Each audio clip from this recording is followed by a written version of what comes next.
उस्ताद जी कुछ तो खुदा का खौफ करो। 50 रुपए का काम था, 3500 रुपए मांग लिए। इतना जुल्म तो ना करो। ज्यादा मेरे उस्ताद बनने की कोशिश ना करो।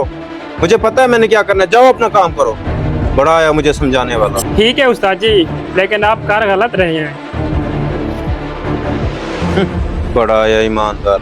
इस तरह काम किया तो रोटी भी नहीं पूरी होनी ईमानदारी के साथ।